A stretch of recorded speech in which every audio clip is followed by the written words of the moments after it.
Donald ટ્રમ્પે ફરી એકવાર એક અણધાર્યો દાવો કર્યો છે. તેમણે કહ્યું કે ભારતના પ્રધાનમંત્રી મોદીએ આજે તેમને ખાતરી આપી છે કે ભારત હવે રશિયા પાસેથી તેલ નહીં ખરીદે. ટ્રમ્પે વધુમાં જણાવ્યું કે તેમનો આગામી ધ્યેય ચીનને પણ આ જ નિર્ણય લેવા માટે મનાવવાનો છે. અમેરિકન B-52 બોમ્બર્સ વેનેઝુએલાના હવાઈ ક્ષેત્રની નજીક આવતા, તેના જવાબમાં વેનેઝુએલાએ એલ લિબર્ટાડોર એર બેઝ પરથી F-16 ફાઇટર જેટ ઉડાવ્યા છે. અમેરિકાના B-52 વિમાનોની નજીક આવવાની પ્રતિક્રિયા રૂપે વેનેઝુએલાએ F-16 લડાકુ વિમાનો ઉડાવ્યા.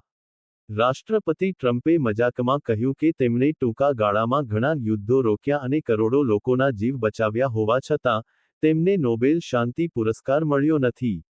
મલેશિયાના સિજંગકાંગ જિલ્લામાં ટોર્નાડો, વાવાઝોડા જેવું ચક્રવાત ત્રાટક્યું, જેના કારણે એક સ્થાનિક ઓફિસનો નાશ થયો અને એક મહિલા તેમજ 9 વિદ્યાર્થીઓ ઘાયલ થયા.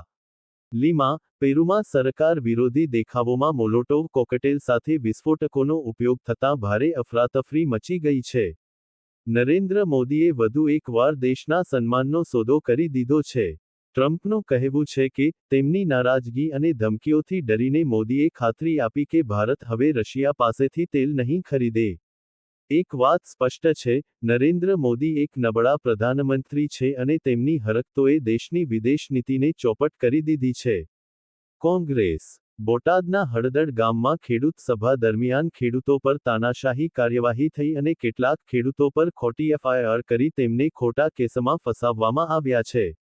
ત્યારે ગતરોજ ધારાસભ્ય ખાવા હેમટ, ઇસાગર રાબારી, રાજુભાઈ સોલંકી સહિત આમ આદમી પાર્ટીના નેતાઓએ જે ખેડૂતો જેલમાં છે, તે તેમના પરિવારની મુલાકાત લીધી અને તેમને ખાતરી આપી કે આ મુશ્કેલ સમયમાં આમ આદમી પાર્ટી મજબૂતી ખેડૂતો અને તેમના પરિવારની સાથે છે. દુર્ગાપુર ગેંગ રેપ પીડિતાના પિતાએ મમતા બેનર્જીની ટીકા કર્યા બાદ તેમની માફી માગી છે. તેમને માતા સમાન ગણાવીને દીકરી માટે ન્યાયની મદદ માંગી છે. બાડમેરમાં ટ્રેલર સ્કોર્પિયોની ભીષણ ટક્કર બાદ જીવતા સળગ્યા 4 લોકો. ગુજરાતના મુખ્યમંત્રી ભૂપેન્દ્ર પટેલના મંત્રીમંડળમાં સામેલ મંત્રીઓનું શપથ ગ્રહણ સમારોહ કાલે સવારે 11:30 વાગ્યા ગાંધીનગરના મહાત્મા મંદિરમાં થશે. રાજ્યપાલ આચાર્ય દેવવ્રત રાજ્યના મંત્રીમંડળમાં સામેલ થયેલા મંત્રીઓને તેમના પદ અને ગોપનીયતાની શપથ લેવડાવાશે. રિપોર્ટ. રજાક મોખા, અમદાવાદ. દસ્તક ન્યૂઝ 24.